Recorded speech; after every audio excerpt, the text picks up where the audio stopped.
کبھی کبھی زندگی انسان کے سامنے ایسا فیصلہ رکھ دیتی ہے جہاں ایک طرف ضرورت ہوتی ہے اور دوسری طرف اصول، ایک طرف دنیا کا فائدہ ہوتا ہے اور دوسری طرف اللہ کی رضا۔ ایسے لمحے میں انسان جو فیصلہ کرتا ہے وہی اس کے کردار کی اصل پہچان بن جاتا ہے۔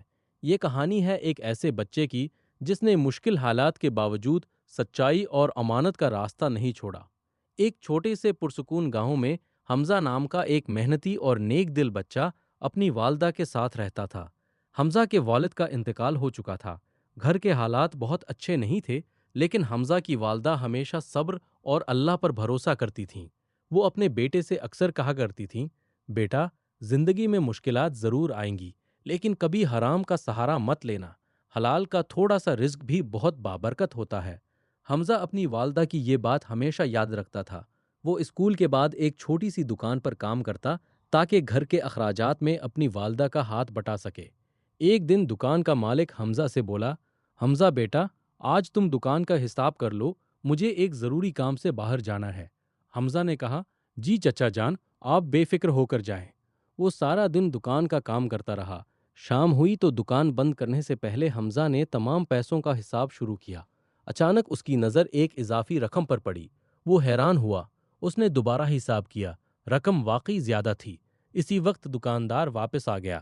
حمزہ نے اسے بتایا، چچا جان، حساب میں کچھ اضافی رقم موجود ہے، شاید کسی گاہک سے زیادہ پیسے آ گئے ہیں۔ دکاندار نے رقم دیکھی اور چند لمحے خاموش رہا۔ پھر اس نے کہا، حمزہ، تم یہ رقم اپنے پاس رکھ لو، تمہیں بھی تو گھر کے اخراجات ہوتے ہیں، کسی کو معلوم نہیں ہوگا۔ حمزہ خاموش ہو گیا۔ اس کے ذہن میں گھر کی ضروریات گھومنے لگیں۔ اسے یاد آیا کہ گھر میں راشن کم تھا۔ اسے یہ بھی معلوم تھا کہ اس کی والدہ کئی دنوں سے اپنی ضروریات کو نظر انداز کر رہی تھیں۔ ایک لمحے کے لیے اس کے دل میں خیال آیا، اگر یہ رقم گھر لے جاؤں تو بہت سی مشکلات آسان ہو سکتی ہیں۔ لیکن فوراً اسے اپنی والدہ کے الفاظ یاد آ گئے، بیٹا، حرام کی ایک چیز بھی گھر نہ لانا۔ حلال کا ایک لقمہ اس دولت سے بہتر ہے جس میں برکت نہ ہو۔ حمزہ نے گہری سانس لی اور مضبوط لہجے میں کہا، چچا جان، میں یہ رقم نہیں رکھ سکتا، یہ میری نہیں ہے۔ اگر کسی نے غلطی سے زیادہ رقم دی ہے تو ہمیں اس کے مالک کو تلاش کرنا چاہیے۔ دکاندار حمزہ کو دیکھتا رہا۔ کچھ لمحوں بعد اس کے چہرے پر مسکراہٹ آ گئی۔ اس نے کہا، حمزہ بیٹا، میں تمہیں آزما رہا تھا۔ یہ رقم دراصل میری ہی تھی۔ میں دیکھنا چاہتا تھا کہ مشکل وقت میں تم امانت داری کا دامن چھوڑتے ہو یا نہیں۔ حمزہ نے سکون کا سانس لیا۔ دکاندار نے محبت سے اس کے کندھے پر ہاتھ رکھا اور کہا، بیٹا، آج تم نے مجھے ایک بہت بڑا سبق دیا ہے۔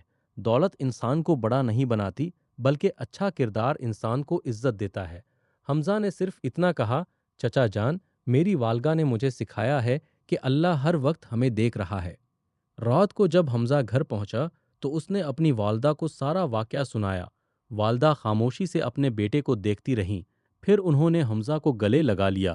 ان کی آنکھوں میں خوشی کے آنسو تھے۔ انہوں نے کہا، بیٹا، آج تم نے مجھے بہت خوش کر دیا۔ میری سب سے بڑی خواہش یہی ہے کہ تم بڑے ہو کر ایک نیک اور امانت دار انسان بنو۔ حمزہ نے اپنی ماں کا ہاتھ تھاما اور کہا، امی، آپ کی دعا میرے لیے دنیا کی سب سے بڑی دولت ہے۔ ماں نے آسمان کی طرف ہاتھ اٹھائے اور دعا کی، یا اللہ، میرے بیٹے کو ہمیشہ حق، سچائی اور حلال کے راستے پر قائم رکھنا، اسے ہر آزمائش میں کامیاب کرنا۔ حمزہ خاموشی سے اپنی ماں کی دعا سنتا رہا۔ اس رات اسے احساس ہوا کہ انسان کی اصل دولت صرف پیسہ نہیں ہوتا۔ اصل دولت ایمان، اچھا کردار، والدین کی دعا اور اللہ کی رضا ہے۔ پیارے بچوں، زندگی میں کبھی ایسا وقت آ سکتا ہے جب غلط راستہ بہت آسان نظر آئے، لیکن یاد رکھیں، جو چیز ہمیں وقتی فائدہ دے، ضروری نہیں کہ وہ ہمارے لیے واقعی فائدہ مند بھی ہو۔ حقیقی کامیابی یہ ہے کہ انسان مشکل حالات میں بھی سچائی اور امانت داری کو نہ چھوڑے۔ اگر کبھی آپ کے سامنے حلال اور حرام، سچ اور جھوٹ، امانت اور خیانت میں سے انتخاب ہو تو ہمیشہ حق کا راستہ اختیار کریں، کیونکہ دنیا کی نظر سے چھپایا ہوا عمل بھی اللہ سے پوشیدہ نہیں۔ اللہ کی رضا کے لیے چھوڑ دی جانے والی چیز کا بدلہ اللہ بہتر عطا فرماتا ہے۔